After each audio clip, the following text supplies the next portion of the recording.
What's up, everyone? You're listening to the Progressive Gentleman Podcast. We are your hosts, Matt and Dan, and as always, thank you for taking the time to listen to us nerd out about music. This episode is another in our General Transmission series, where we discuss what's been going on recently in heavy and progressive music, or just music in general. It's kind of turning into the Progressive Gentleman obituary, I feel like, unfortunately. Yeah, we've had a stroke of a lot of bad luck in the last few months for sure. This first one really sucks. I'm sure it's a lot of people probably have already been aware of it, but Trevor Strnad? I'm not sure on the pronunciation. I think that's it, Strnad. Yeah, from the Black Dahlia murder. There was news, was it last week, I think? I believe so, yeah, from the time that we're recording this now, yeah. Yeah, I guess for people that listen in the future. But yeah, they posted that Trevor had died, and they had a link to a like suicide prevention number.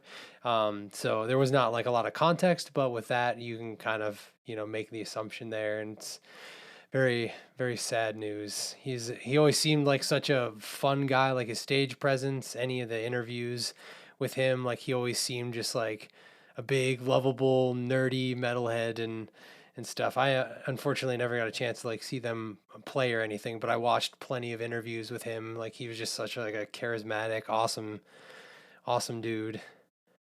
Yeah, I'm fortunate that I'm pretty sure I've seen the Black Dahlia Murder maybe 8 times live. Wow.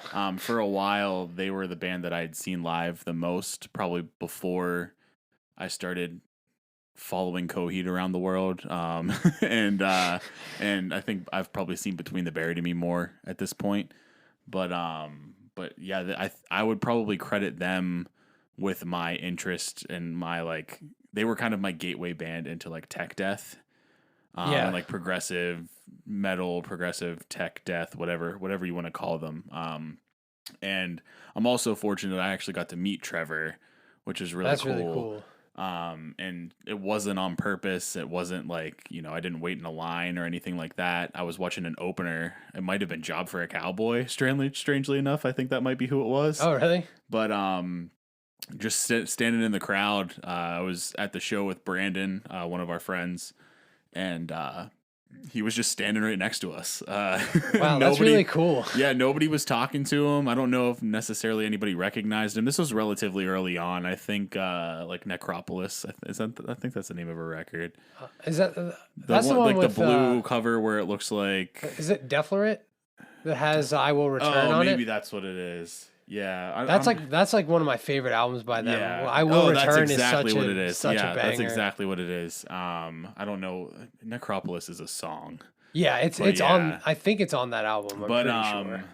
Regardless, that was at a time where I listened to metal kind of strictly for the music. I wasn't like a student of metal, so to speak, where I could rattle off you any Coheed track off of any Coheed album, but back then there was much simpler times. So yeah. But I had seen them before, and so I recognized him, and he sat there and talked to us for like 30 minutes after the opener set. That's really cool. And nobody was like rushing him or anything like that, to where it wasn't like you were at a big concert where as soon as you see a band member walk out into the crowd, people are throwing stuff at them to get signed, or rushing them for photos and stuff like that.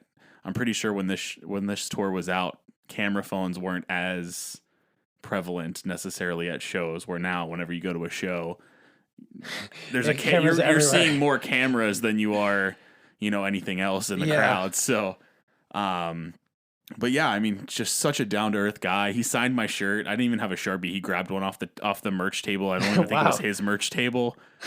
Signed my shirt, and then went back into the green room. This was at Mr. Small's in Pittsburgh, and it's one of those concert experiences that, especially at that age, I don't think I'll ever forget that. So yeah, that's a really cool memory to have.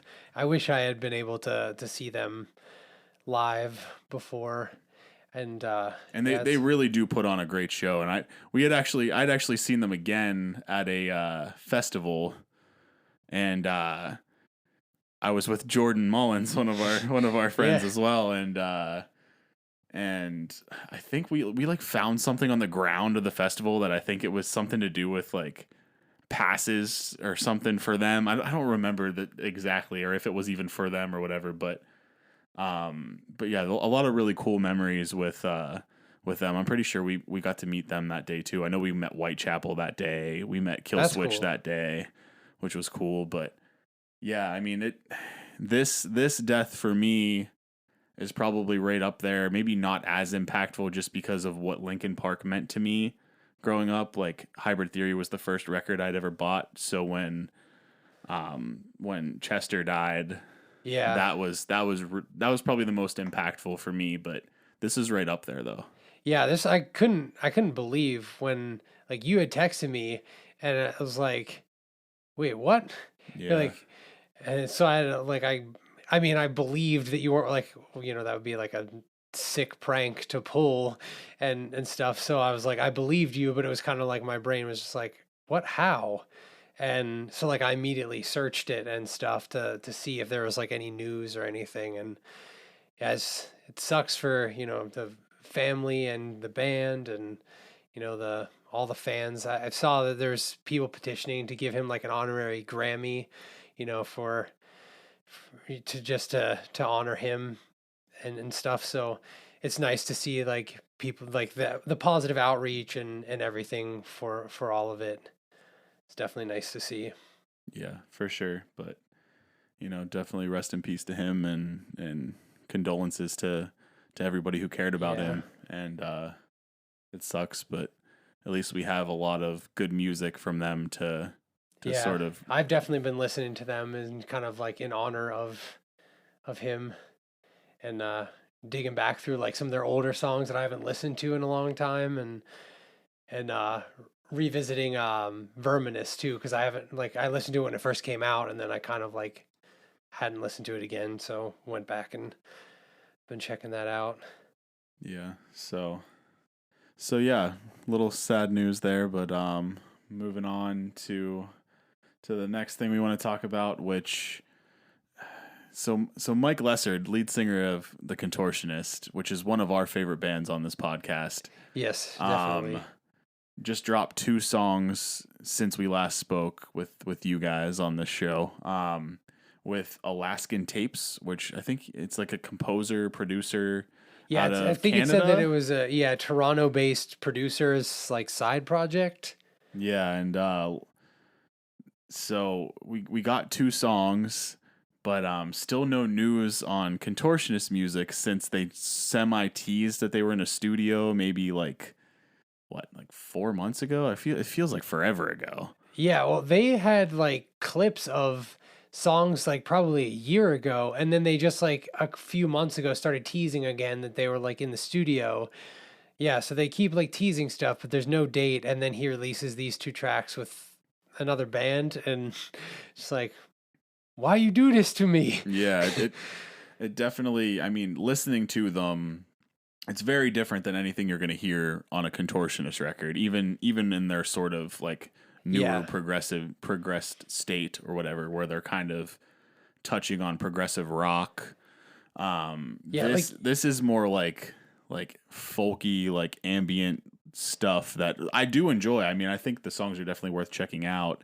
It does make you miss the Contortionist because Mike Lessard is great. yeah, and it's very much still like you can tell it's him. Like it's he still has his voice, but it's like it's still softer than the softest contortionist stuff, but like you can tell it's his voice, so it is like just a tease. Yeah, It's like I would go gifty. as far as to say that these songs sort of showcase his voice more than any Contortionist song. Yeah. Almost like you get a more isolated vocal with just the style of song where that this is. It's that like folky ambient like Yeah, the instrumentation's kind of in the yeah, backdrop. It's very exactly. vocal forward. Yeah, so I think this sort of showcases more of what he can do vocally. And I think maybe that might even be a direction he might want to go with the Contortionist, which I think would lend to them trending towards progressive rock. Yeah, I mean, they've been trending towards progressive rock on each of their albums.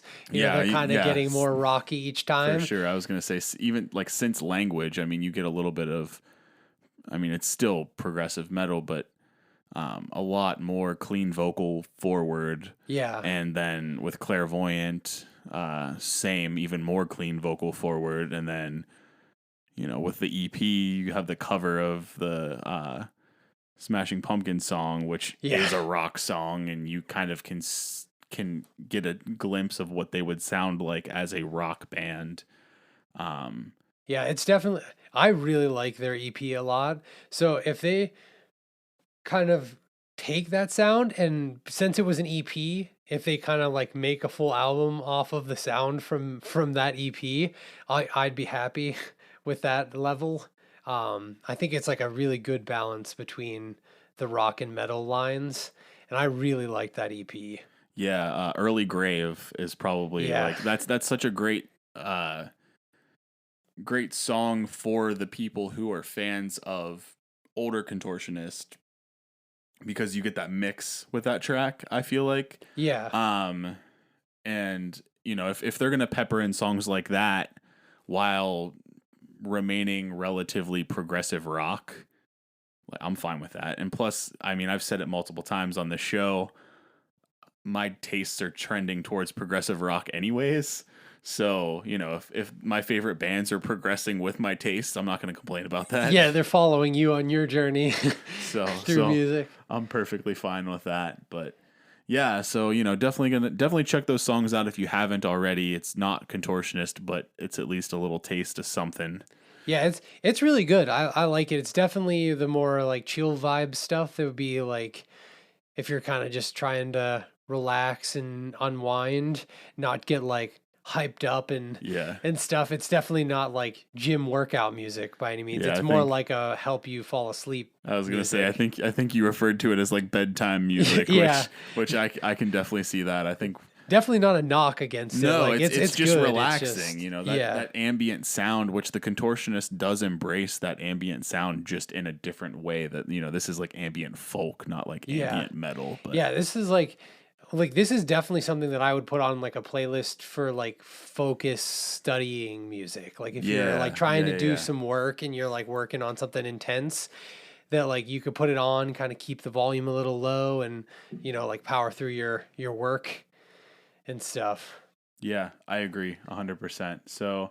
Yeah, check these out, and we're gonna keep eyes on the Contortionist social medias, hoping to see something. I know they not teased necessarily, but they made a post about, oh, we missed this, with like a photo of them playing live. So, maybe we'll get a tour announcement soon, just something like that. Anything that shows life Yeah, is kind of what I'm looking for. yeah, I've been seeing them posting like tour photos again and kind of teasing something. Like they've got to be working towards something, either an album or a tour or both. I did see something from Between the Buried and Me's camp as well about like a tour announcement coming up soon. It's not going to be a headliner, because I think that's what they were saying, is their next tour is not going to be a headliner.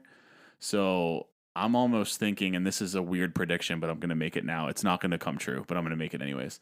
Speak it into I think it's existence. going to be Cynic headlining, Between the Buried and Me main support, Contortionist like low support, like opener. That would be a cool. So that's a cool mix. because I know Between the Buried and Me are big fans of Cynic, and I know they were hyping up Cynic's new record. So I think, and Cynic released a record last year. I don't believe they might have toured once in support of it. I'm not really sure. I do like Cynic. I don't follow them religiously, but I'm just trying to think of bands that Between the Buried and Me would like support if their next show's not going to be a headliner. Yeah. And that's one that comes to mind. Another one would be like that's doesn't make any sense, but like a Dream Theater, like a bigger band that might not necessarily, a bigger prog band.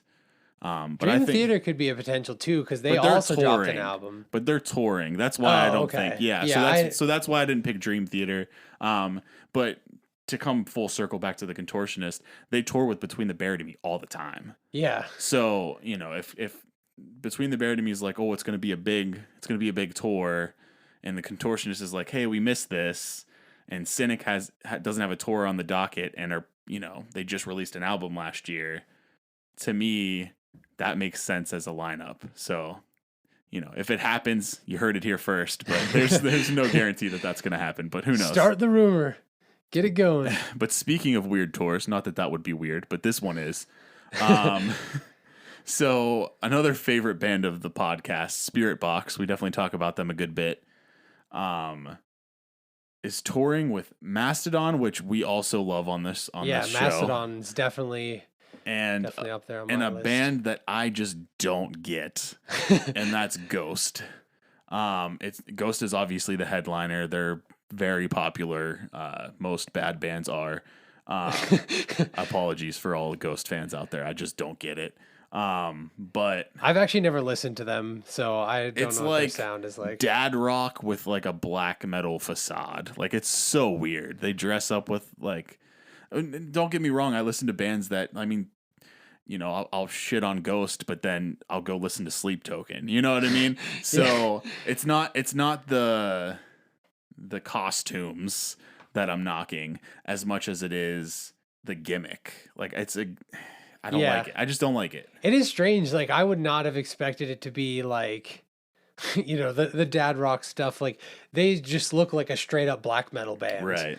Like, with, you know, just all the like corpse paint and they've got like, don't they wear like upside down crosses and everything too? They're like, he wears like a Pope hat or yeah, something. maybe that's like, what it is. It's just like it seems like a very like anti-religion corpse paint, like very black metal. Like, I would expect them to like sacrifice a goat on stage kind of thing. So when you tell me that they're like very much in the rock camp, that's like very surprising. Firmly in the rock camp, and closer to like the dad rock side of that camp, which there's nothing against that either. There's a place for it. And again, if you're a fan, that's great. It's weird to me that Spirit Box is like, sign me up for this. And it seems like they're trending in a direction that makes me nervous.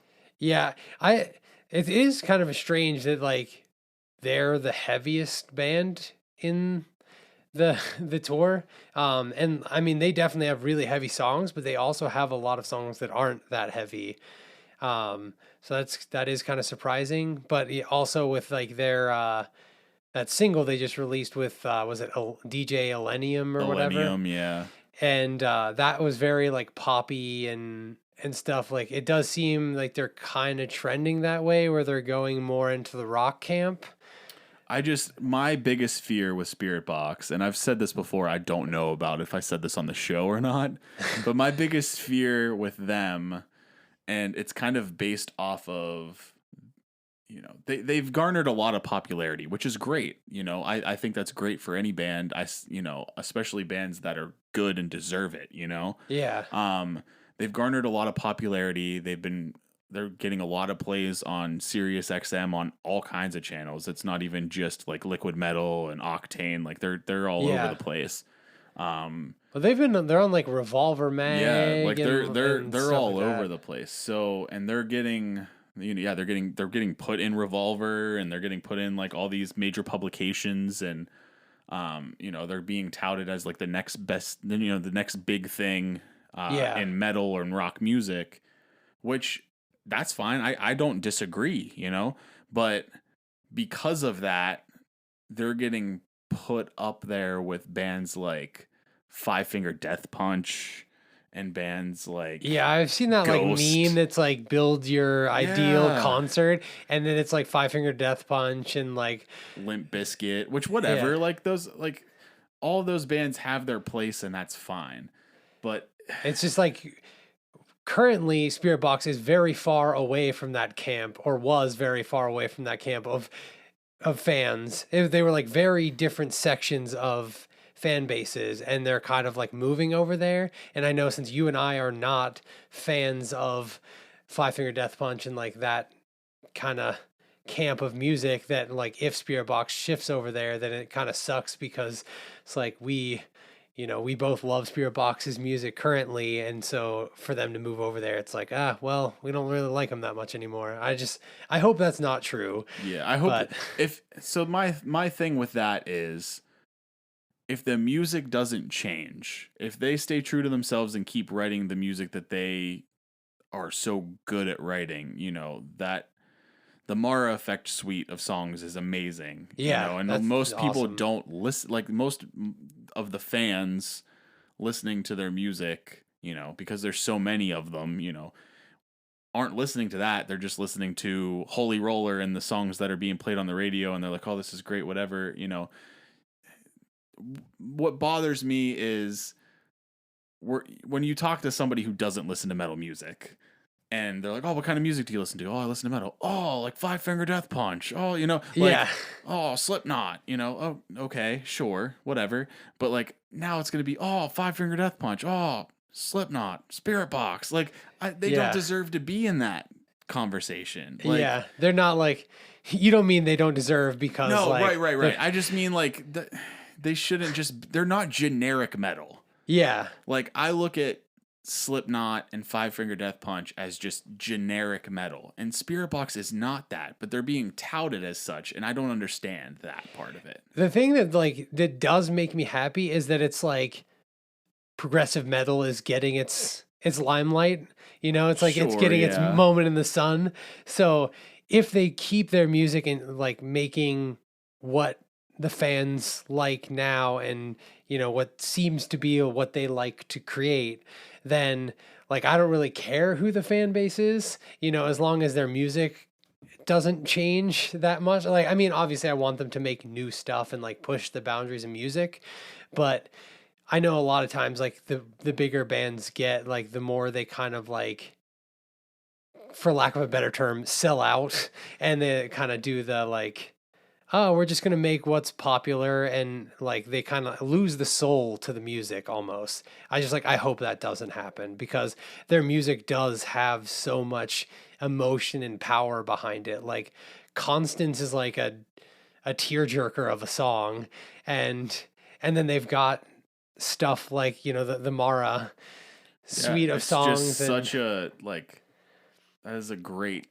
it's so like, example of progressive music, yeah, that and Mara Effect suite. And yeah, they've got like heavy like adrenaline producing music, and then they've got like Hit You in the Feels with Constance, and then they've got some like poppier, like more, I guess, feel good songs too. So like they I do a mean, good I would even job put of, like Blessed Be in that category of like kind of poppier ish with like that heavy breakdown in the middle that just comes out of nowhere. Like, but like these are songs that I get are accessible. And because they're accessible, that's why they're blowing up, which I yeah. have no problem with that. It's just, it's going to suck if anytime you want to go see Spirit Box play, you're going to have to like Yeah. sign up for a tour with a band like Ghost or a band like Five Finger Death Yeah, that Punch. part Like, does like, that does stink, because if it's a band, like if they tour with bands that you don't like, then it's like to pay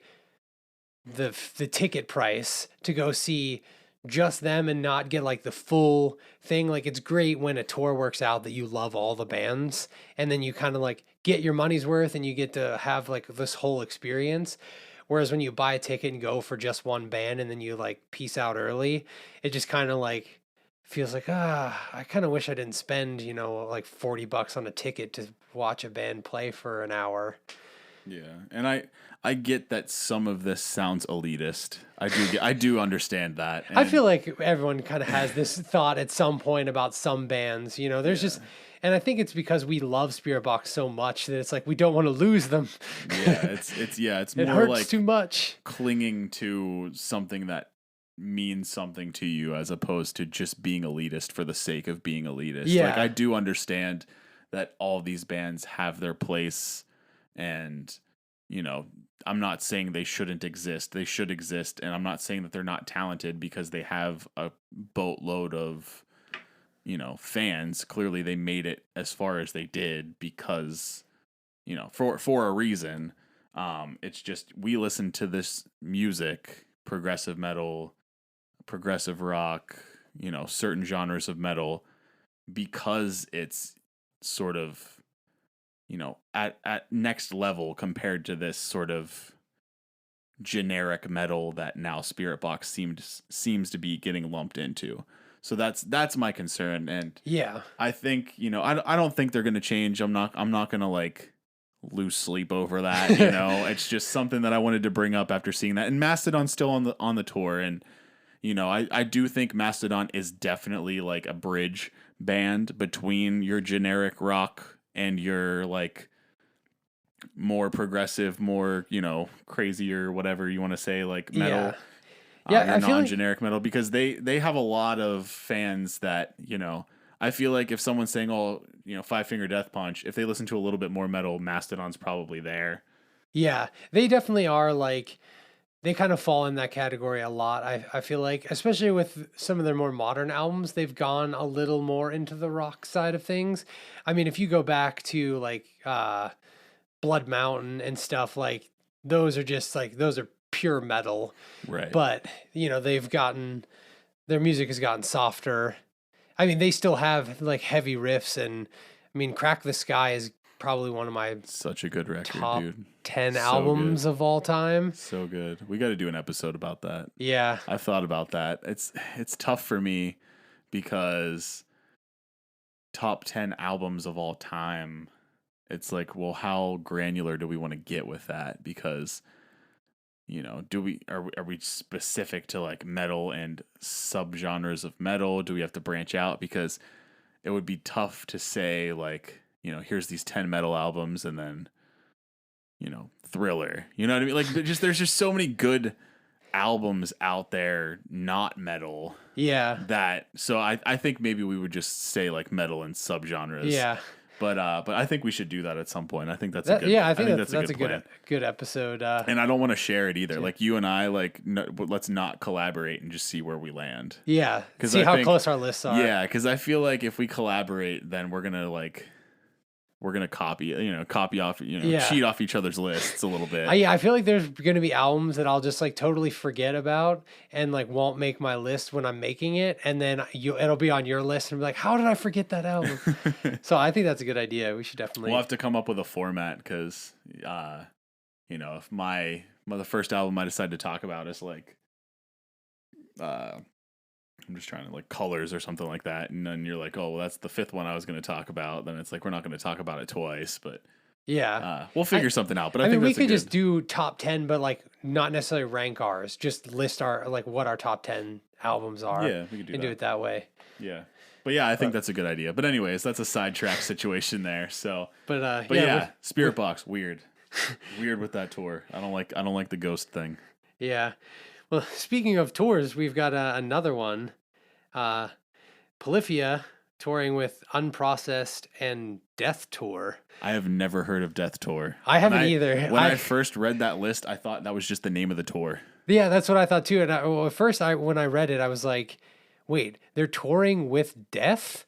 And I was like, man, these are some weird tours that we're going to be talking about on this episode, and then realized the band is named Death Tour. I've not heard of them, but I definitely am curious because Polyphia and Unprocessed have very similar sounds, so I'm anticipating that Death Tour also probably has a similar sound. I just looked them up.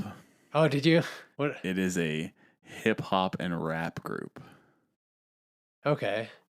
Which also makes sense for this tour, to be honest. Yeah, I was gonna say that with Polyphia's what is the album with is it OG or whatever, that one has like so much hip hop flair to it.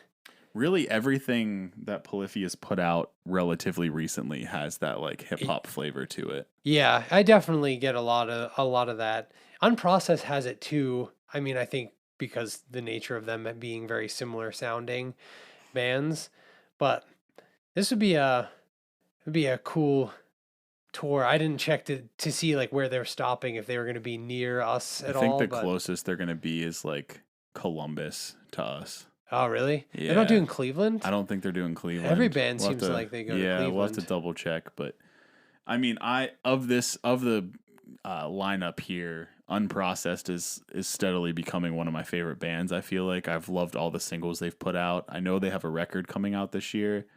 I don't believe we've gotten a date or even like a name. Like I don't think there's been an official announcement, but I know there is one that's supposed to come Yeah, out. there's what, 3 singles out now? I believe so, yeah. But maybe even more than that cuz they've released like I think they started releasing singles like last year Oh, okay. that I think are all going to be potentially on this record unless they do a spirit box thing where they leave some of them Oh, off, yeah, but and Polyphia, I mean I like Polyphia. I have my own like I've had weird experiences with them live.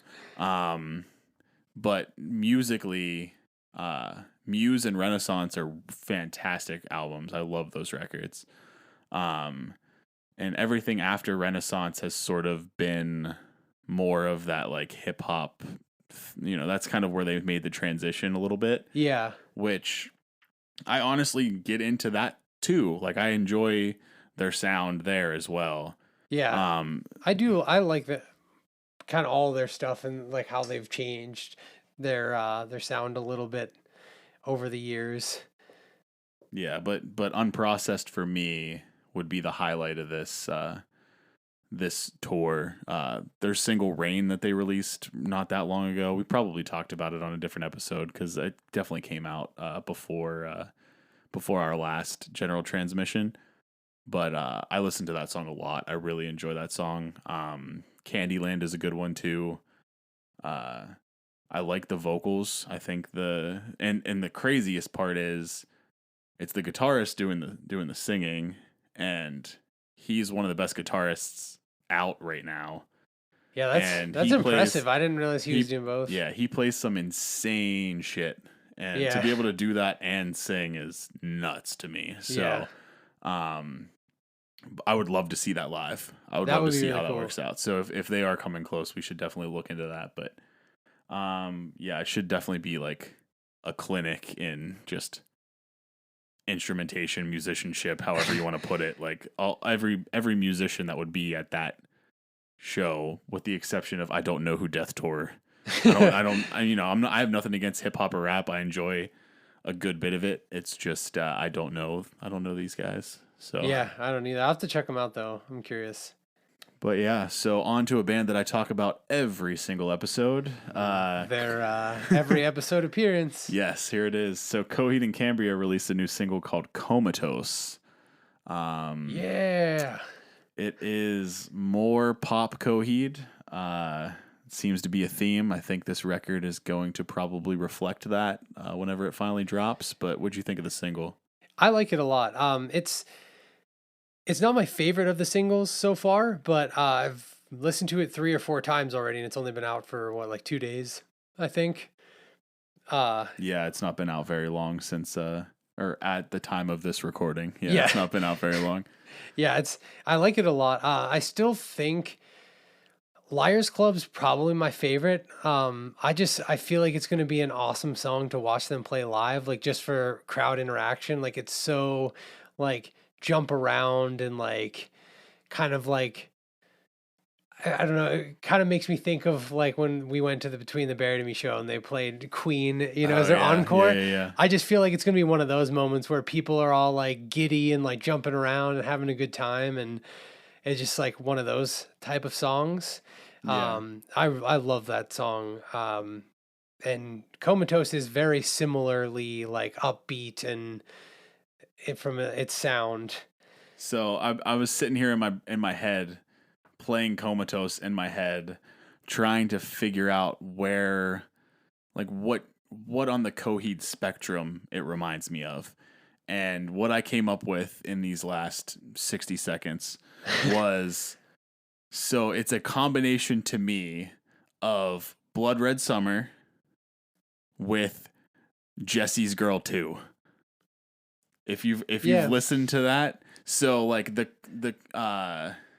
like keep me comatose reminds me of like the Jesse's Girl 2 like chorus a little bit. It does have that. And then some of the song, like the feel of it reminds me a little bit of like a Blood Red Summer feel at times, like the poppier side of Blood Red Summer. So that's what I came up with in the last 60 seconds. But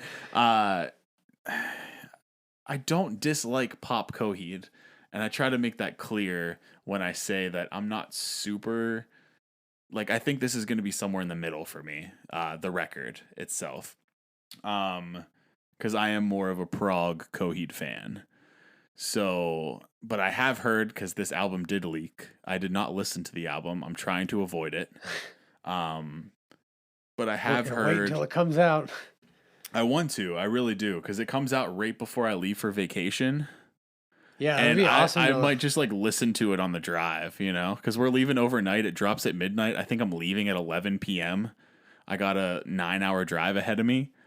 Yeah, so you So, could that'd be awesome for like road tripping music. Keep yeah. you because it's like you haven't heard it before either, so it'll keep you like awake and alert Yep. to be listening to it. So So that's my motivation right now to not go dig up this leak, but at the same time the motivation to try to dig up this leak is like, is it going to be as poppy as I think? Is it going to be, because I'm seeing mixed reviews, and nobody is harder on Coheed and Cambria than Coheed and Cambria fans. yeah, Nobody is. I mean, you join one of these fan groups or whatever, and it's 90% shitting on Coheed and 10% yelling at people for shitting on Coheed. So it's like, it's a very interesting situation, but Coheed has something for everyone, and I've always said that. So I know there's going to be something for me on this record. And really, if I get nothing more than just Rise, because I did like that song, Rise Nine Asha, yeah, it's got enough of that prog flavor while still being poppy. And all of these songs have a little bit of like prog underlining themes a bit. Like it's just a little subtle and at times. yeah. Um, I I'm actually very excited for this album based off of the track so far. well, you're a big fan of Color Before the Sun, though, too. Yeah. Which is arguably probably their poppiest record. Yeah, that's the thing I like about Coheed is how varying their music is. Like if you just put Coheed's discography on shuffle, it's like you can't get bored because they just like keep throwing different stuff at you and it's Go just from like like A Willing Well to like Favor House Atlantic to Gravity's Union to a song like Rise to a song like yeah, The Gutter. Like there's a nice array of Shattered Symphony if you want something with a little bit of synth to it with like yeah, it's like they just have such an awesome catalog of songs and like because I do like Color Before the Sun, like that gives me like hope in this album because it's like, oh, well, if it's another one of those, but I know like most Coheed fans don't share that same view that I have. I guess I just have like the weird taste in music where it's like I generally like heavier music, but then like with Coheed, I weirdly seem to like more of their poppy stuff then.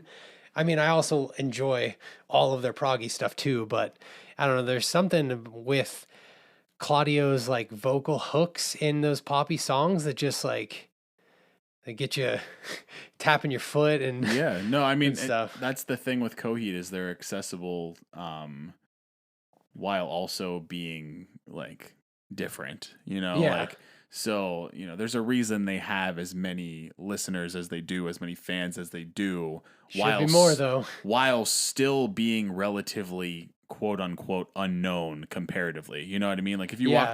if you walk up to a random person on the street, 9 times out of 10 they're probably not going to know who Coheed is. Yeah. But when they do, typically it's like, oh, here's my keywork tattoo and here's my like so, they're accessible, their fans fall pretty hard. And I think maybe that's why they're so hard on them. I'm just trying to justify it cuz I mean, I'm hard on them too, I guess to a degree, but I'm not out here like this is the worst shit I've ever heard and like, Yeah. I mean, I do think that Year of the Black Rainbow might be their worst album. I do feel that way, which is not a hot take in the community. I was gonna right? say I didn't feel like that was a hot like, take. I'm not the type of Coheed fan that's out there saying like this is the worst shit ever. I can never listen to this. Like I like Shattered Symphony. I like Far. Like I like Pearl of the Stars. Like there are songs on that record that I do connect with. Yeah. And Oh, I like Pearl of the Stars I a do lot. think that it sort of falls victim to it was just kind of a bad mix. And I think that this new record, Vaxis 2, is almost like Year of the Black Rainbow with a better mix. Like I'm getting a lot of vibes, like similar vibes that I got with those songs, but It's like their mixed second better. chance for Almost, yeah. yeah. I do like that album. I mean, for me, I like all the Coheed albums, and one of them has to be their worst. So even if like Year of the Black Rainbow is probably like the lowest on my list as well, but even still, like I still enjoy the album. So if the worst album they have is I still really enjoy it, then they're doing pretty good. Yeah, exactly. Exactly. So, but we'll try to move on from Coheed here because I could probably talk about this all day, as most people who listening to this are aware. They're but like, yeah, I know. we Shut are up. we are gonna do an artist spotlight Coheed and Cambria episode, which will have a lot more energy than our Between the Buried and Me one had, and probably a lot more content because I got a lot to say. Yeah, and hopefully I just won't mess it up and forget to record my vocals so that Which we don't is have to what record happened, it yeah. twice. Yeah, I think, and yeah, we messed up on the second attempt too, but it was earlier on, so the third attempt, it is what it is. We But made it. We did make it, but moving on. So, Astronoid released another single. They've released 3 to this point, I believe. They got a record coming out June 24th. It's called June 4th, sorry, called Radiant Bloom. And that's coming on 3 Dot Records. That's Periphery's label. What'd you think of this single? I like it a lot. It has very heavy like Good Tiger, Hail the Sun kind of vibes like from the vocals, but the vocals are kind of mixed in with the instrumentation a little more, I think. They don't stand out as much as Good Tiger or Hail the Sun do. They use effects on their vocals that I think really blend it with the instrumentation it of doesn't of the seem to tracks. be as vocal forward, which I like how they have their music mixed, and there's also some like Coheed sound in there a little bit, like not in this song particularly, but just in Astronoid in general. There's some times where like I get some kind of Coheed A little vibes bit, to yeah. them. I actually saw them tour with Coheed once, That's which cool. is strange. Yeah, it was Coheed, the Contortionist, and Astronoid, Oh, that's a which cool was mix. like one of the coolest. I drove to North Carolina for that. I've definitely said that on this show before, but that was like, as soon as I saw that lineup, I was like, that's a dream. I need to go to that's this. cool. Yeah. Yeah, I really like them, and this new track is good.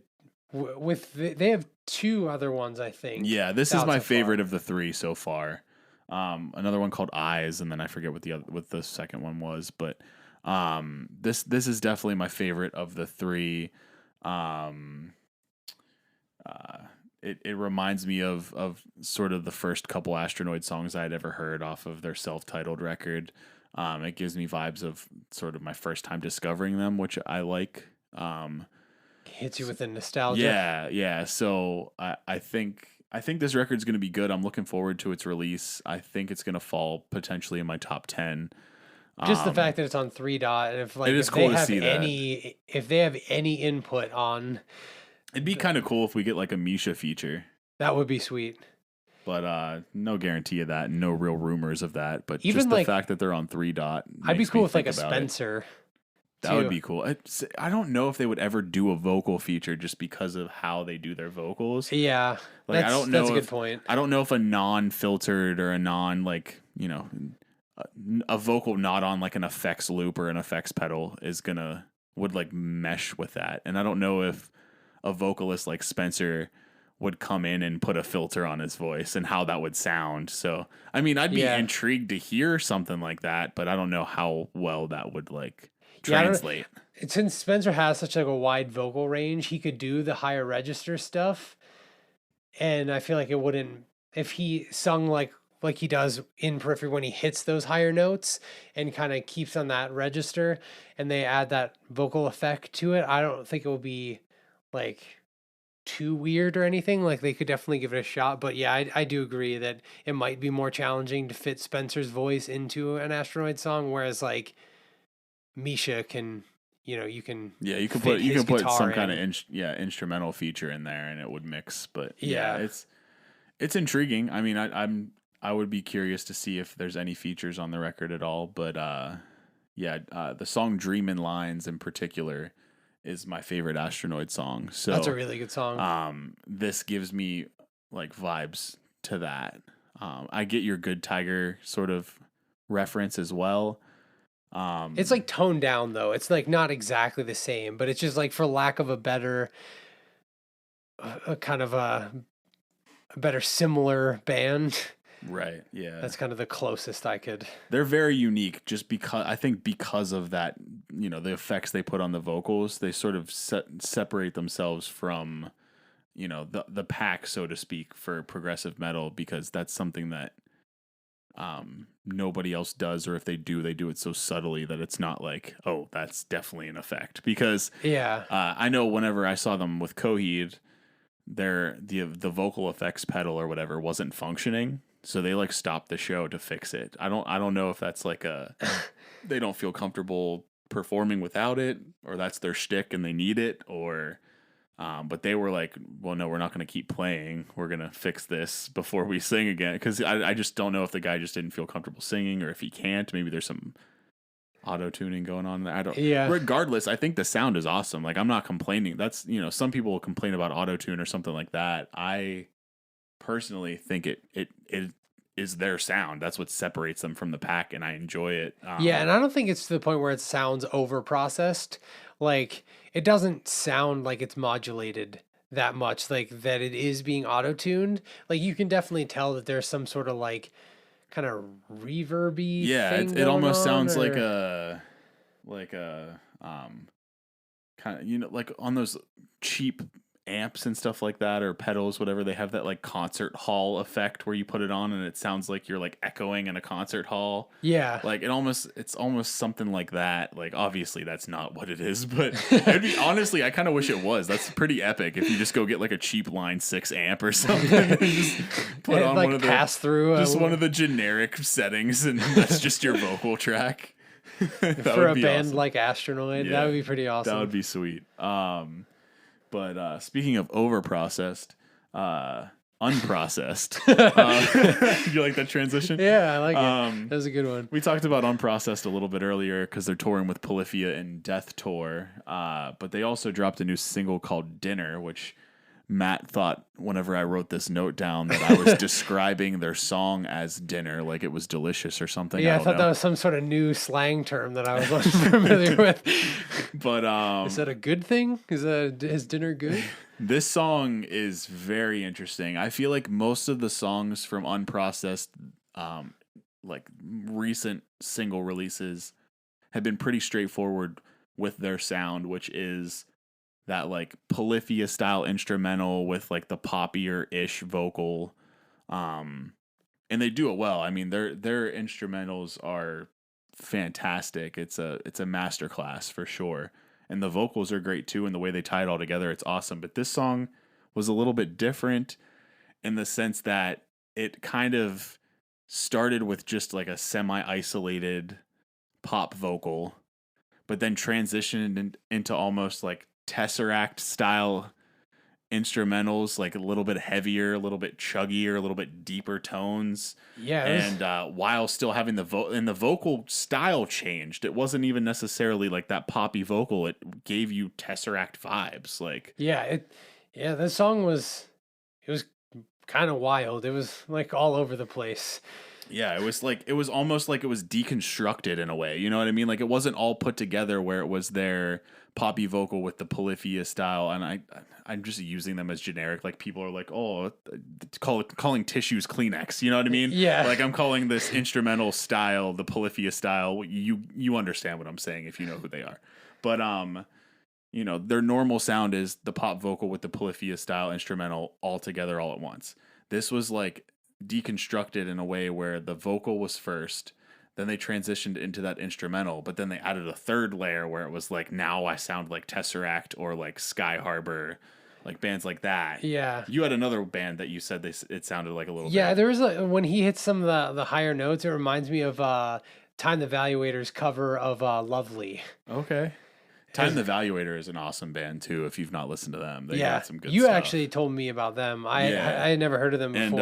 And Brandon actually showed them to me. Oh, So really? we'll just bring it full circle to give him the credit. I don't want The to. gift that keeps on giving. I don't want to take credit. You know, I definitely didn't discover them. He showed me them, but yeah, I can see that as well. So this single is probably the most unique they've released. I don't know if it's my favorite. I think Rain is still my favorite.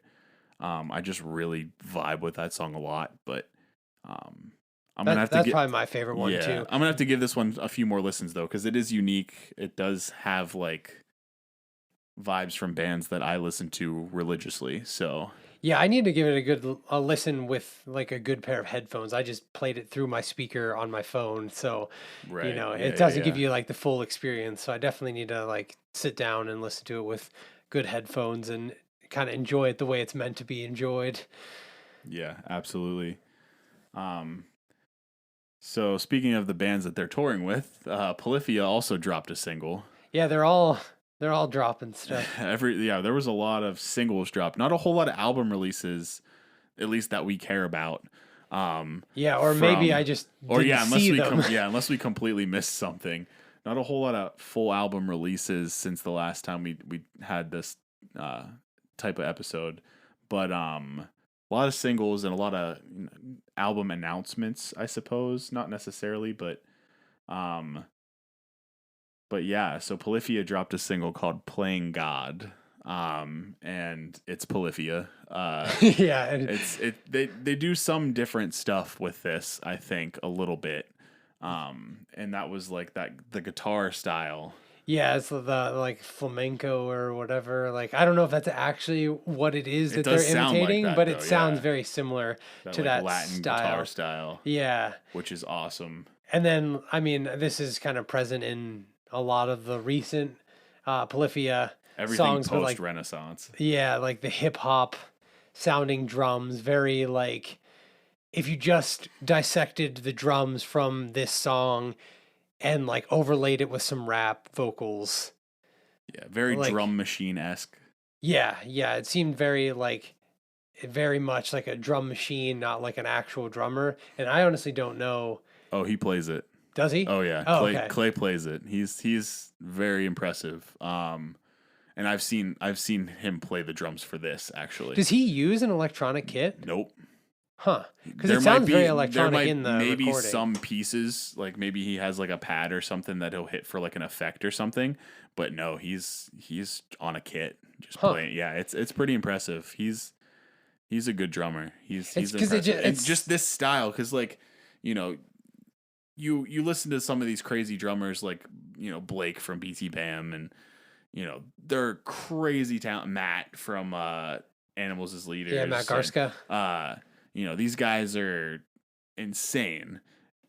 And then you gotta realize that also these pocket drummers and these like your Josh Eppards of the world that takes a lot of talent too. Yeah. And then this style of drumming where it's almost like that hip hop groove style of drumming. It's impressive to watch. I mean, I definitely couldn't do that stuff. Not that, again, I'm not a drummer, so that's not like oh, wow, Dan can't do it. Oh, shit, that must be real good. But, like, your average person, like, it takes a lot of talent. Yeah. I really enjoy, like, the hip-hop drum sound. Like, there's a lot of drummers that stream on Twitch, and, like, they'll drum over tracks, and some of my favorite tracks to like listen to them play over are hip hop ones because just something lends so well to playing like double bass on a drum kit to a rap song. Like I don't know, it works. Yeah. It's awesome. So yeah. I feel like I like how they infuse the hip hop stuff into their music and stuff. I assumed that he played it just on like an electronic kit. Because it sounds like, and maybe he does in the studio, and then maybe he just plays it on like an acoustic kit when they tour or something. Yeah, I'm not sure. They might even just program the drums and then he plays it live. I'm not sure, but either way. Yeah, and the fact that he can play it live, yeah, obviously, because you've seen them play, so like that's impressive It's awesome. Yeah, this song for me was kind of like Goat 2 also. Like it gave me like Go to vibes Electric from Boogaloo. yeah, like it gave me vibes from that track as well, but yeah, it's more Polyphia. I mean, it sounds like Polyphia, you know, if you've been listening to them post Renaissance, that like New Levels, New Devils record, you know, this is something that would fit onto that. So Yeah. if you like that stuff, definitely check this out. But I want to talk about this next band because this is one that we discovered together, and we discovered them live. This is a band we saw for the first time live. They opened for Intervals, and Crypto Dira was at that show, and Thank You Scientist was at that show. Yeah, that was a really fun show. And they were filling in for, I believe, Idola was supposed to play that. Yeah, was there someone before Idola? I don't remember. For some reason, I thought so. Yeah, But I think there was, and then Idola came in, and then Idola fell off. I think yeah, I could be wrong on that, but I just think remember you're there being right, a yeah. lot of like weirdness with who was going to show up for that. Yeah, so this band kind of filled in the 11th hour for Idola for that Intervals tour. And it's Satyr is the name of the band. If you've not heard of them, it's spelled Satyr, pronounced Satyr.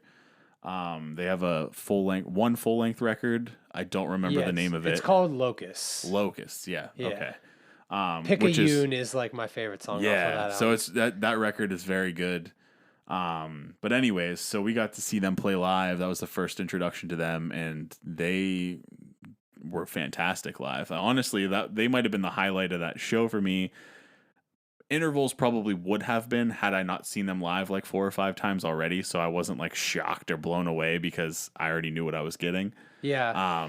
Yeah, they were like, it was a cool surprise, like not knowing much about the band. I mean, I think we both had listened to some songs beforehand just to like, I think only one though for me. Like I feel like I Oh, only really? listened to like one track. I just picked their most popular one and played it. I think maybe I just didn't have time leading up Yeah. to that show. But I very much discovered them at like live. Like I experienced them for the first time live for the most part.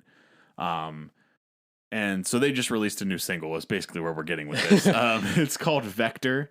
They also announced a new record called Totem coming out July 1st. They have pre-orders and stuff up now. Go listen to the song. If you like it, pre-order, support this band. They're awesome. But what do you think of the single Vector? It's awesome. I like it. It's very similar to the songs from Locust. Like, I don't think their sound has changed a lot. I mean, they're definitely doing cool and new things on the track, but you know, it's not like a huge departure from the previous album from sound. It has that like Fall of Troy kind of like, you know, like that, I guess, like early 2000s sort of like screamo a little bit kind of Alright. feel to it at parts, but then it's like, yeah, I feel like Fall of Troy is probably the closest thing that I can relate them to, and So I love it. I felt like this new song actually, you know, strangely enough, since they replaced Idola on that tour, I kind of got Idola vibes on the new song, especially with the clean vocals and the instrumental style. I got Yeah, I Idola can. vibes. They remind me a little bit of Dance Gavin Dance without the crazy lyrics.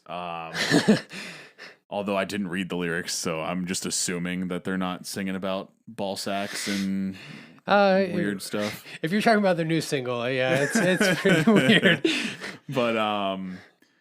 But yeah, I felt like they were sort of embracing that sound, and I think they kind of came up in that same vein, you know, that like, you know, for the Swan Fest style, you know, like the Yeah. Will Swan like Spawn, Yeah, they definitely like that fit sound, in that like camp. yeah, they sound a little bit like all the bands that sort of branched from, you know, that Dance Gavin Dance sound, you know, your Hail the Suns, your Yeah. Idolas, your Royal Codas, you know, bands like that. I think was it Royal Coda? Was it Royal Coda that was on that tour and then they fell off, then Idola, and then they fell off? I I almost don't think know. it might have been Royal We'll Coda. have to look. I'm sure they probably have Yeah. photos of There's the probably like the album. original tour poster Yeah. or whatever. It might have been Royal Coda. But anyways, regardless. Uh yeah, so they're kind of in that same vein. Very good musicians all around. Yeah. Really down to earth guys too. We talked to the guitarist for a little while. We talked to the singer for a little while. Yeah. The guitarist was sitting at the merch booth. And we bullshitted with him for a little bit, and then after the show, the singer, and he also plays guitar, was walking up behind where we were sitting at and Yeah, we pulled talked to him aside. for a while. Yeah, Like, honestly, I felt like someone was gonna have to come get him to like get on the tour bus to go to the next stop because he was chatting us up for a good while. But really cool guys. They signed our vinyls. We bought.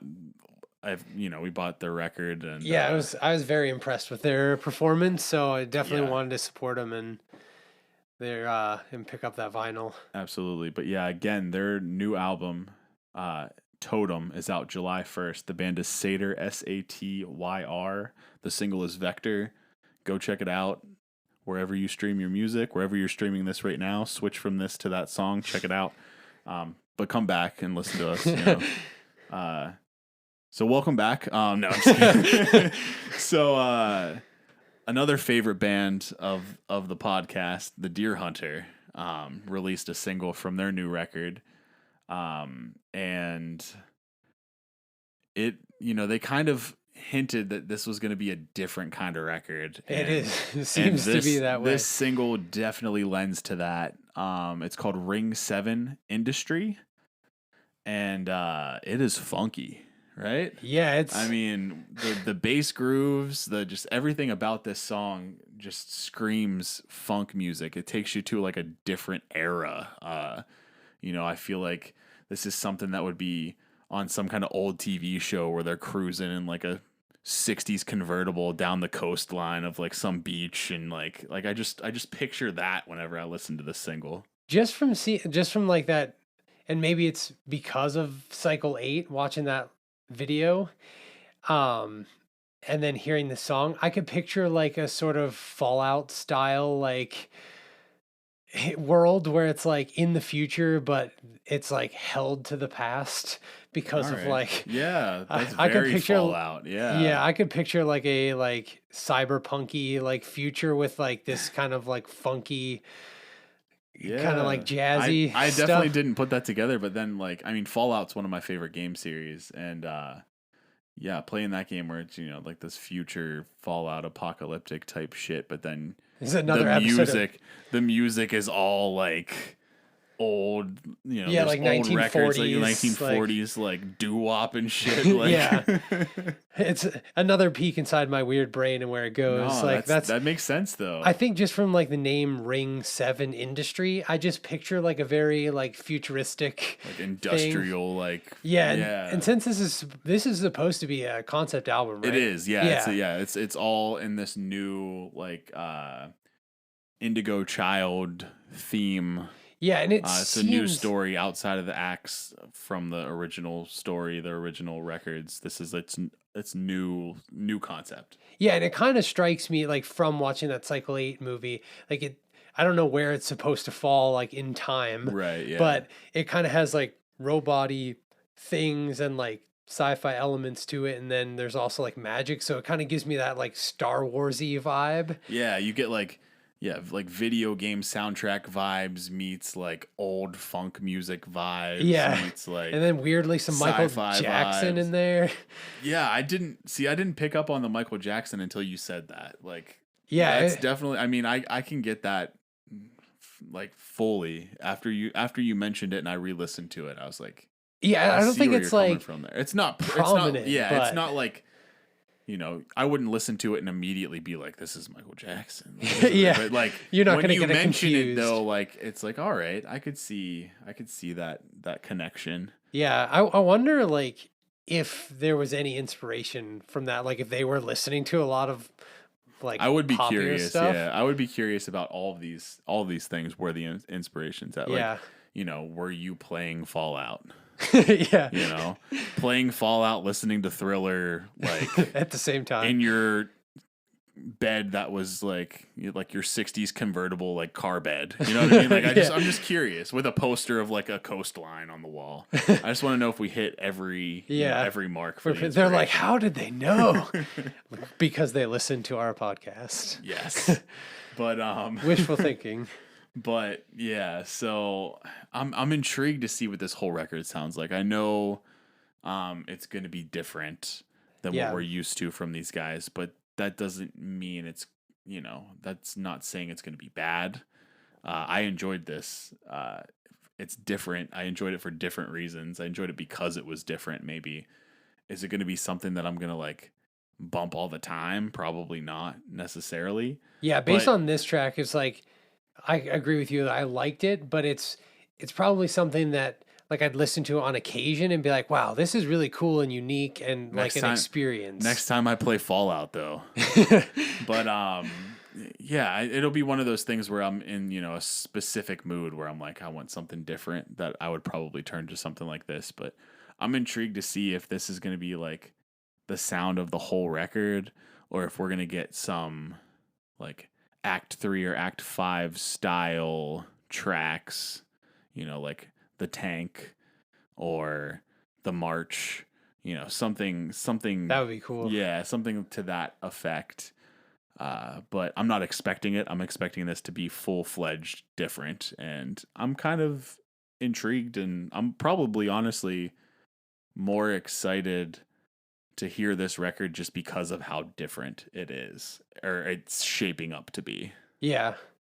I'm excited based off of this track. It's very unique, and I'm curious to see what the rest is. And if they have accompanying like movie videos with it, that would be that awesome was done so well. I would love more stuff like that. I know they've like taken a dive into comics, short films with that short. I would love some accompany, and I'm pretty sure they'll do something. I feel like.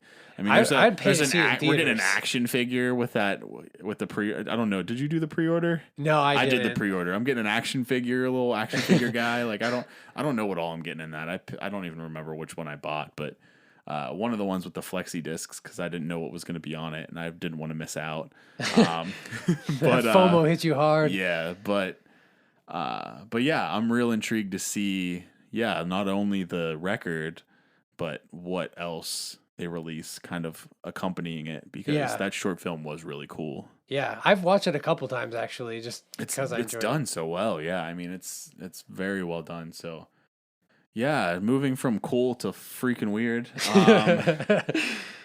Dance Gavin Dance dropped a new single called "Pop Off." Yeah, it's definitely it's Dance Gavin Dance, like it's definitely them, like it's very much has their stamp on it. Like in the first like half a second of the song, you can pretty much tell that it's Dance Gavin Dance. Yep. I made the mistake of reading along to the lyrics while listening to the song. Never do that. Never do that with Dance Gavin Dance. That's what I've learned. It's such a bummer because like musically it's awesome. I think like musically they are very good. Just what the hell with the lyrics? Well, like I feel like that's why a lot of people like them, is because of their lyrics and how crazy off the wall, like out of nowhere they are. How it's like John Mess just took a bunch of obscenities and like vulgarities and random other words and threw it in a bucket and just shook it up and dumped it on the table in whatever order it came out in. That's what he sung about. Like, yeah. It is funny. I mean, it's definitely funny. It's just weird, like you lose out on connecting to the music. Like you lose some people connect to music with the lyrics. They relate to them, that like takes you to a different level. Yeah. And, Dance Gavin Dance is great for what they are, but I feel like the way that they write songs, you sort of lose that connection that you might have to like other songs. I don't know, like the way that other bands write songs. Yeah, you're kind of severing the ability to like, I mean, I guess you can feel like happy and like giddy and stuff, but yeah, I feel like there's something about like when you hear a song that's about like someone, the singer who had a hard point in their life and they are like writing about it, and it's like you can kind of like take that and like attribute it to something in your life that you've gone through, like a hardship, and then it's almost like you feel closer to the band and it like Yeah. takes you and transports you to that time. Whereas like with these lyrics, like I don't know where it would transport you to some horrible, horrible place. Yeah. And there's something to be said about, just the nonsensical lyrics, just, like you said, just makes you happy. Yeah, it And is. Their makes you music laugh, is and very it's light like, and whatever, it's fun. It is funny. So, I mean, there's something to be said about that, and you can connect to that. I did get a good laugh while I was Oh, reading for the sure, lyrics. for sure. Yeah, it's just like it's satirical prog metal. Like I don't know I don't know how else to. But And it is enjoyable to a degree. It's are just all of their weird. songs like that? Oh Like I yeah. honestly haven't Oh yeah. Yeah. done that deep dive with the lyrics. I just happen to have it open on Spotify with the lyrics page for this one. Yeah. And like I honestly haven't, and the way they're like with their vocals, like obviously you can understand Tillian, but Right. like the harsh vocals, John Mess. yeah, they're like they're harder to understand. And so like half of the song I don't know what the vocals are, and they're not a band that I listen to like so much that I've delved into their lyrics before. So I didn't know if this was just like, maybe they had a handful of these songs No. or if they're all like It's strange out of left field like this. every song I've ever read the lyrics to were pretty similar to this. Yeah. So I can't come out and say that they're all like that definitively because I've not read the lyrics to every single one of their songs, but every one that I have read, that's kind of their It their is thing. funny. It is funny. And you know what? I'd shit on it a lot, but like, they're doing something that nobody else is doing really, Yeah. So in a genre where a lot of people do kind of copy off of one another, these guys are doing their own thing. So Yeah, they definitely props have to that at least, but it is kind of nuts whenever you're like listening to a song and like vibing with it, and then you read the lyrics and it's like cup the balls and do this, and it's just like, what the hell am I listening it's to? like, what is this? But yeah, I retract my headbang. but it is funny, and I get into a lot of the songs like instrumentally, like they are talented musicians. So Yeah, the flow of their songs, like vocally, removing the actual lyrics, but like the flow of the vocals is awesome on top of all the instrumentation. So I guess it's probably just like if you want to laugh and like just be like, what the hell is this? Then, dive into the lyrics. If you just like want to listen to their music and enjoy it for its awesome instrumentation and like impressive vocal range from both of them, honestly, then yeah, you stay away from the lyrics probably. we get to see them live here soon, a couple months. Yeah, that's right. With Coheed and Cambria and Mothica. I still haven't listened to Mothica yet. I need It's to. like Billie Eilish vibes a little bit. Huh. Yeah, That's cool. She's just kind of like a goth pop type artist. That's cool. I'll yeah, check it's not that out. bad. I like Billie Eilish. Yeah, it's not bad. I wouldn't put her in the same like level as Billie Eilish. Like, Just like for lack of a I just better just to comparison. like throw something out there because there's not too many. I don't listen to too much of that type of music to like have too many comparisons. But yeah, I wouldn't like, I've heard some people say poppy, but no. No. But yeah, so Dance Gavin Dance, pop off, go check it out, have a laugh. And the only record that we're going to talk about is Northlane. Yeah, their new album Obsidian. Yeah, it's the only one of the only one that I could find released since the last time we talked that I felt like was worth talking about. Yeah, I was trying to look to see if there's anything that I had missed with like just with There's being probably busy the last one couple or weeks. two out there, but yeah, Northlane, their old sound, their old style. I used to listen to Northlane a good bit, and with Alien and then moving forward, they've taken on this new like very synth forward, very like industrial like fuzz pedals almost sound. It's like industrial prog metal almost. I would want to classify it. Um, I'm not a big fan of that sound, but there were parts of this record that I did vibe with. You know, it went from sort of that industrial synthy sound into like a heavy drop, which they did a little bit of that on Alien as well. But I felt like I connected a little bit more with the stuff on this record, so I do like it more than Alien. Um, but overall, the newer Northlane sound isn't my favorite. But I would listen to some of the songs on this record again. Yeah, I've only listened to maybe like 4 of the tracks from this album so far. I'm kind of in the same boat you are, where it's definitely overall not really striking striking a chord with me. It there's definitely parts that I really enjoy in it, but overall, like it is very synth heavy, which I I like synth heavy music. Like I like that 80s synth wave, but this is more like kind of EDM synth, not so much like 80s synth, so it's like different. And I don't know, it's the direction that they've gone is not like my favorite.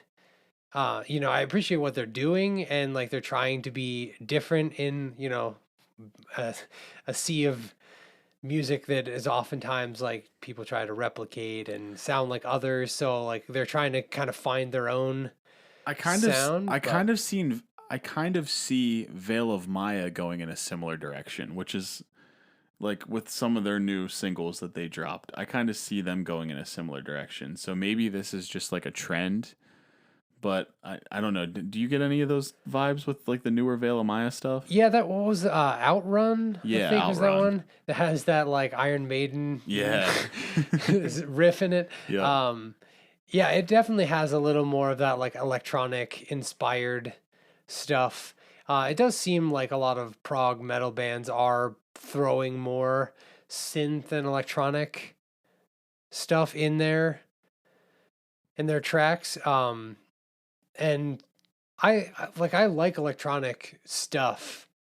Um, but I don't like it as much with like prog rock and metal. Like I kind of more listen to like straight up electronic stuff like by itself if I'm in that kind of mood, and then I like go to prog rock and metal for the like chuggy guitars and stuff. So when it is like very synth heavy and stuff, sometimes it can kind of lose me depending on the sound, obviously. So I mentioned Veil of Maya, and I looked it up because I was like, I feel like they released another song after Outrun, and their most recent single is called Synthwave Vegan, and I have not listened to Oh, that. I have listened to that Did one. you? It's really heavy Oh, actually. really? Yeah. I was gonna say just by the title, I was like, oh, we're talking about synthy shit, and it's called Synthwave Vegan. It's like, oh wow, they really are embracing that new sound. But I've not listened to it, so it's not really like that. It definitely, like I do recall there being like some electronic sound in it, but Yeah, it's yeah, it's I remember being very heavy, and like the music video is like weird. Like nice. We I like weird music videos. yeah, it's actually like it kind of surprised me because I expected more something along the lines of Outrun, like kind of that more like modern prog metal that has some of that like synthy stuff in it, and kind of that more produced sound. Right? Yeah. And it does have that, but it's definitely like they went heavy with that track, which is it almost seems like it's ironic, like the naming of calling it synthwave vegan. Maybe people were just starting to put them in that box, and they're like, "Shut the fuck up" or something. Yeah, like they were like they kind of named it that, so people were like, "Oh, here we go," and then they play it and like, "Whoa, what is this?" Like they weren't like kind of blindside the people. Yeah, I'm gonna need to listen to that because I've not checked that one out. But yeah, that's definitely interesting. Yeah, so I honestly, and we've been talking about this, and I would like to do this. They're currently touring, or they announced a tour, and it's starting soon with Silent Planet and Loathe, and I think there's one other band. I don't remember who the other one is. Avoid, maybe. Yeah, it is. It's a void. We should go to that show. I feel like I need to see, because I sort of shit on Northlane's new sound. I've never seen them live ever. I've not seen any of their stuff live.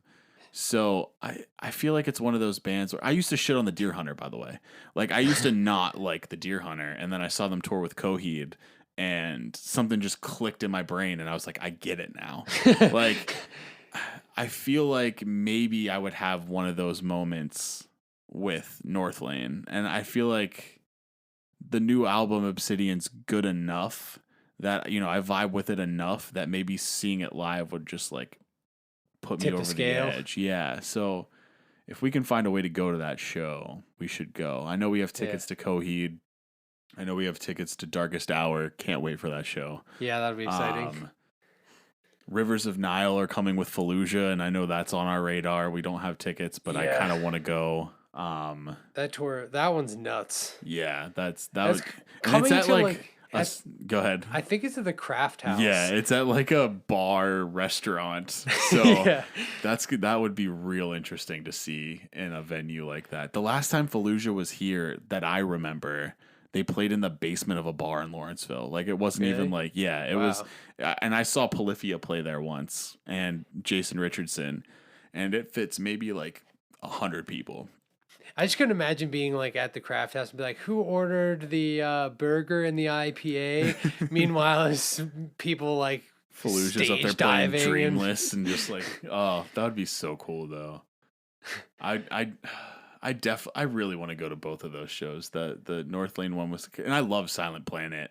Yeah, I love. And I would love to too. just like give Garrett Russell a hug again. You know, like it'd be worth the price of admission just to go see him. I paid this ticket to hug you. I'm gonna tag him, just be like, I need a hug. But no, we should definitely look into that. But yeah, so I think, you know, that's probably the last thing we wanted to talk about. The Northlane record, you know, not a huge fan of the new direction, but I think it might click if I saw it live, maybe. Yeah, I didn't hate the album by any means. Like, there were just parts where I was just kind of like, eh. But then there were parts where I was like, ooh, I like this riff that came by, and you didn't know where it was coming from. It kind of came out of nowhere. Yeah. And you're just like, that's an interesting, you know, spot to put that drop, or that breakdown in that spot was cool. And yeah, and I think if you are a person who really likes the like kind of electronic sound being injected into metal, then this is definitely an album for you. Like, I don't think it's bad by any means. It just like the sound is different than Old Northlane, and I liked Old Northlane better personally. Yeah, that's kind of my stance. That's the camp I'm in as of right now too. But taste change. I'm not. I'm not. Yeah. I'm not willing. I am not willing, just to clear that up. So you are willing? Correct. I should have just said that. Yeah, double negatives, right? You know, like back-to-back double negatives. Jeez. It's getting late, you know. But time for bed. I am willing to change my opinion. I'm not stuck in that camp firmly. Like, if I see them live and something clicks, I'm totally fine with saying, you know, I'll eat my words. I'm fine with that. So honestly, I would prefer that because, one, I like to eat, and two, I like, you know, new music, and to sort of look at their newest records, Alien and then Obsidian, sort of with under a different microscope, under a different lens, with a new perspective. I think I would like that. Like, I would enjoy that. So, but anyways, so that's kind of the last thing we wanted to talk about. Kind of coming up next for us, I know June is going to be a month where I'm doing a good bit of traveling. We're going to still try to drop episodes, obviously, but it might not be quite as frequent as the weekly cadence that we've been landing. We kind of went on a roll there for a stretch, but I know we want to do that top 10 metal records or something like that, or maybe some kind of top 10. Yeah, we might be able to do that between now and then. We're going to keep the Hidden Gems episodes coming because I think that one was kind of received well. To everybody who supported that episode and supported those bands from that episode, thank you for doing that. If you've not yet, definitely go check that episode out. Discover some new bands, some new music. There's some good ones in there. Yeah. And we're gonna have a Coheed Artist Spotlight episode right after the new record drops at some point, probably like within a week or two. We're gonna try to get that out. Followed up with a giveaway as well. It's gonna be a Key of Z comic signed by Claudio Sanchez. I finally made the decision. That's what it's going to be. Executive decision? Yes, I made the decision. So Key of Z, it's not just a comic, it's the trade paperback. So I think it's like 4 comics in one, and it's signed by Claudio. So that's going to be the giveaway whenever we finally announce that. That's exciting giveaway. Yeah, it's a good one. It's a good one. Out of Dan's personal collection, too. It is. I'm letting go of a piece of my collection, but happy to do it and give it to somebody who wants it just as much or more. So keep your eyes out for that. Obviously, we're going to keep the general transmission episodes coming. We're trying to be a little more active on social media. We're going to probably drop a YouTube channel at some point here. It's probably just going to have the audio stuff, but we'll link that once that's up. And maybe we'll do some video content. We experimented with that a little bit. I kind of dropped the ball on editing some of the videos that we filmed just because, 1, I'm lazy, and 2, I'm busy, and it's kind of a terrible combination. But I'll get something out there. We did start a TikTok as well. I believe it's at Progressive Gentleman Pod, but if you just look up Progressive Gentleman, you'll find us. I don't think there's many people using that moniker anywhere. Yeah. And it's got our logo as the photo, so you'll find us. I'd never actually posted about that on like the Instagram page or anything like that, so there's nothing out there that I can like link you to. It's Prog Gent Pod. Prog Gent Pod, which is the same as our Twitter. Yeah. Okay. So at Prog Gent Pod for Twitter and TikTok. Follow us there, and then at Progressive Gentleman on Instagram. I think that's all we have right now. Yeah. So, we're looking to get our podcast on Amazon Podcasts now, since seems to be a newer thing. So I'm gonna get that up. Yeah, I wasn't aware that they even had that. So I'm gonna get that up and running, and then YouTube coming soon, giveaways coming soon, more episodes coming soon. Keep your eyes soon out. TM. Absolutely. Keep your eyes open. Keep your eyes on our stuff. Like, follow, subscribe, rate us. We like 5 stars. All the things. But whatever you think we deserve, it's fine. We can take it. So, thanks again for listening, and we'll catch you next time. Thanks.